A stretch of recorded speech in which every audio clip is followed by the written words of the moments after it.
నమస్కారం, సమాజజ్యోతి న్యూస్ కు స్వాగతం. ఇవాళ ముఖ్యాంశాలతో ప్రారంభిద్దాం. ఉట్నూరులోని చరిత్ర రాజ్గోడ కోటను కలెక్టర్ రాజాషా సందర్శించారు. కోట పరిసరాలను పరిశీలించి చేపట్టాల్సిన అభివృద్ధి పనులపై అధికారులతో చర్చించారు.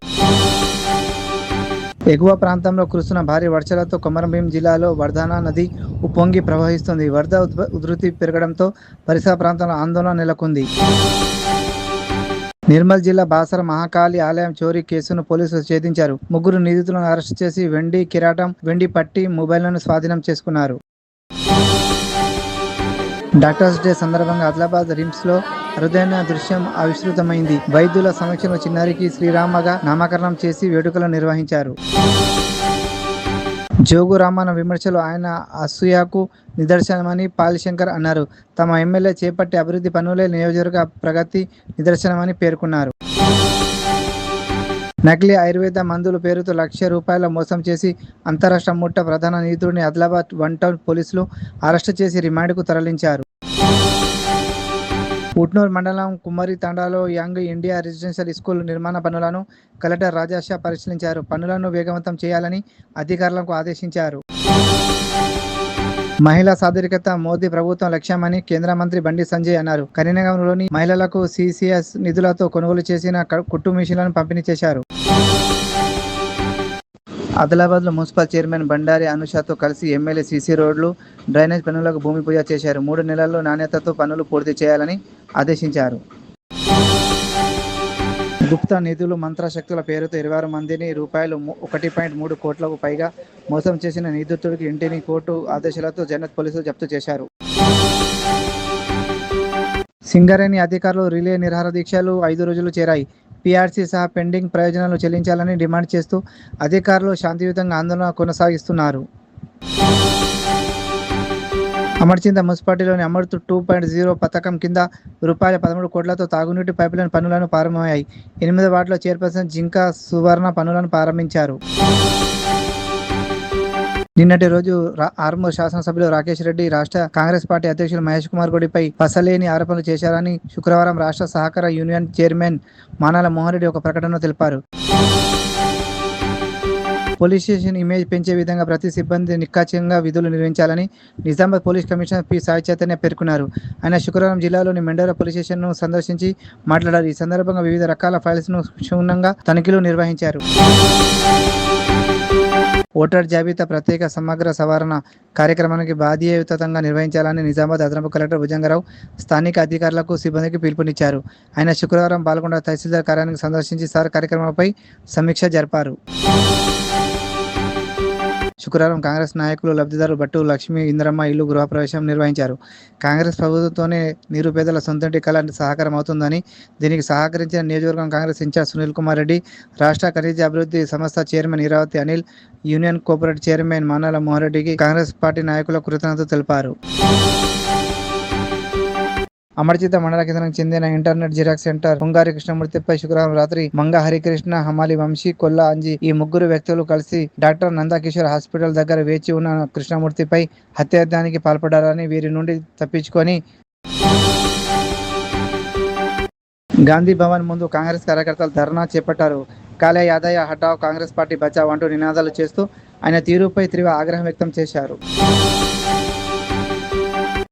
నిజామాబాద్లో బాలికల అంతర్ జిల్లా ఫుట్బాల్ ఛాంపియన్షిప్ ప్రారంభోత్సవం ఘనంగా జరిగింది. ఈ కార్యక్రమంలో పోలీస్ కమిషనర్ పాల్గొని క్రీడాకారులను ప్రోత్సహించారు.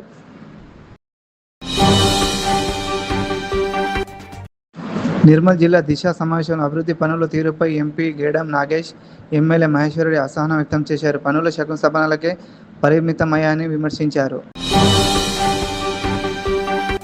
భరత్ చంద్ర స్కూల్ ఘటనపై బీజేపీ నేతలు ఏసీబీ సబ్ కలెక్టర్కు ఫిర్యాదు చేశారు. ఘటనపై సమగ్ర విచారణ జరిపి బాధ్యులపై చర్యలు తీసుకోవాలని కోరారు. బాలాపూర్లో మద్యం మత్తులో వేగంగా కారు నడిపిన వ్యక్తి హైటెన్షన్ విద్యుత్ స్తంభాన్ని ఢీకొట్టాడు. సమాచారం అందుకున్న షేక్ గౌస్ విద్యుత్ అధికారులతో మాట్లాడి సరఫరా పునరుద్ధరించారు. జూన్ 5న షాహీనగర్లో నిర్వహించి 3వ మెగా రక్తదాన శిబిరాన్ని ఎమ్మెల్యే సబితా ఇంద్రారెడ్డిని నిర్వాహకులు కలిసి ఆహ్వానించారు. ప్రజలు రక్తదానం చేయాలని పిలుపునిచ్చారు. హైదరాబాద్ అత్తాపూర్లోని బార్బిక్యూ నేషన్పై హెచ్ ఫాస్ట్ బృందం ఆకస్మిక దాడులు చేసింది. కూలిన పండ్లు, గడువు ముగిసిన చేపలు, చికెన్ లభించినట్లు అధికారులు గుర్తించారు. కూకట్పల్లిలోని ఫర్నిచర్ ఫ్యూజన్ షోరూంలో అర్ధరాత్రి భారీ అగ్ని ప్రమాదం జరిగింది. ఫైర్ సిబ్బంది మంటలను అదుపులో చేశారు. ఘటనలో ఎలాంటి ప్రాణ నష్టం జరగలేదు. ఈ ఏడాది నుంచి తల్లిదండ్రులు లేని 50 మంది యువతులకు ఆర్థిక సహాయం అందించి అండగా నిలవాలని నిర్ణయించినట్లు బీఆర్ఎస్ వర్కింగ్ ప్రెసిడెంట్ కేటీఆర్ తెలిపారు. తెలంగాణలో క్రైస్తవ మైనారిటీలకు స్వయం ఉపాధి కోసం కుట్టు మిషన్లు, ఈ బైక్లు, స్కూటీలు, చిరు వ్యాపార పథకాల OBMSS ద్వారా ఆన్లైన్ దరఖాస్తులు ప్రారంభమయ్యాయి. నాగలోని దసరా రెస్టారెంట్ ఫుడ్ సేఫ్టీ అధికారులు తనిఖీలు నిర్వహించారు. ఎక్స్పైర్ ఆహార పదార్థాలు సహా పలు లోపాలను గుర్తించి యజమానికి నోటీసులు జారీ చేశారు. ఉధృత వరదల్లో చిక్కుకున్న చిన్నారులను వ్యవసాయ డ్రోన్ సహాయంతో రెస్క్యూ టీం సురక్షితంగా కాపాడింది. డ్రోన్ను తాడు కట్టి చేపట్టిన వినూత్న సహాయక చర్యలు వీడియో వైరల్గా మారింది. గచ్చిబౌలిలోని పార్క్ వివాదం సందర్భంగా ట్రాఫిక్ అధికారి తన కుమారుని దుర్భాషలాడి మతపరమైన వ్యాఖ్యలు చేశారని ఓ మహిళ ఆరోపించింది. ఘటనపై విచారణ కోరింది. మల్కాపూర్ జిల్లాలో పెళ్లికి ఆటోలో వెళ్తున్న బంధువులను లారీ ఢీకొట్టింది. ఘోర ప్రమాదంలో 4 మృతి చెందగా 7 గాయపడ్డారు. 3 పరిస్థితి విషమంగా ఉంది. హనుమకొండలో హోటల్ ప్రారంభోత్సవం సందర్భంగా 300 ఉచిత బిర్యానీ ప్యాకెట్ల కోసం 1000 మందికి పైగా ఎగబడ్డారు. భారీ తోపులాట జరగడంతో పోలీసులు పరిస్థితిని అదుపులోకి తెచ్చారు. మంత్రి జూపల్లి వెంటనే రాజీనామా చేయాలని హరీష్ రావు డిమాండ్ చేశారు. RBI గణాంకాలు సీఎం రేవంత్ రెడ్డి అసెంబ్లీ ప్రసంగాన్ని ప్రస్తావిస్తూ తీవ్ర విమర్శలు చేశారు.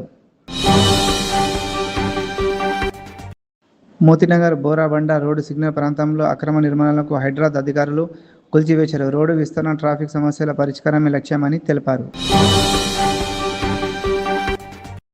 మందుల పేరుతో స్పీడ్ పోస్ట్ పాఠశాలలో గంజాయి సరఫరా చేస్తున్న అంతరాష్ట్ర ముఠాను హైదరాబాద్ HNU పోలీసులు ఛేదించారు. ప్రధాన నిందితుడిని అరెస్టు చేసి దర్యాప్తు చేపట్టారు. హైదరాబాద్ DSP సంకిరెడ్డి భీమ్రెడ్డిపై ACP ఆదాయానికి మించి ఆస్తుల కేసు నమోదు చేసింది. సోదాల్లో మార్కెట్ విలువ రూపాయలు 200 కోట్లకు పైగా ఆస్తులను గుర్తించినట్లు సమాచారం. మెగా మౌలిక వసతుల ప్రాజెక్టులను వేగవంతం చేయాలని మంత్రి కోమటిరెడ్డి వెంకటరెడ్డి ఆదేశించారు. జూలైలో 10 హమ్ రోడ్డు ప్యాకేజీల పనులు ప్రారంభిస్తున్నట్లు తెలిపారు. మెండోరా పోలీస్ స్టేషన్లో నిజామాబాద్ సిపి సాయి చైతన్య తనిఖీ చేశారు. రికార్డులను, దర్యాప్తు పురోగతిని సమీక్షించి ఫిర్యాదుదారులకు సత్వర న్యాయం అందించాలని సూచించారు. ఉత్తరప్రదేశ్ కౌశాంబిలో డివైడర్ను ఢీకొన్న LPG ట్యాంకర్లో భారీ పేలుడు సంభవించింది. ఈ ఘోర ఘటనలో 4 మృతి చెందగా 2 గాయపడ్డారు. ఘటన దృశ్యాలు CCTVలో రికార్డయ్యాయి. ప్రజల శ్రేయస్సు లక్ష్యంగా పాలన సాగించాలని ప్రభుత్వం స్పష్టం చేసింది. హైదరాబాద్ అసంపూర్తిగా ఉన్న 2BK ఇళ్లను వసతులతో పూర్తి చేసి పేద లబ్ధిదారులకు అందజేసే కార్యక్రమాన్ని శ్రీకారం చుట్టింది. ప్రకటన మరియు భాగస్వామ్య అవకాశాల కోసం మీరు మాతో కనెక్ట్ కావాలని చూస్తున్నట్లయితే మీరు ఇక్కడ ఇచ్చిన సమాచారం ప్రకారం మమ్మల్ని సంప్రదించవచ్చు. For more news updates, please subscribe our Samay Jyoti news channel.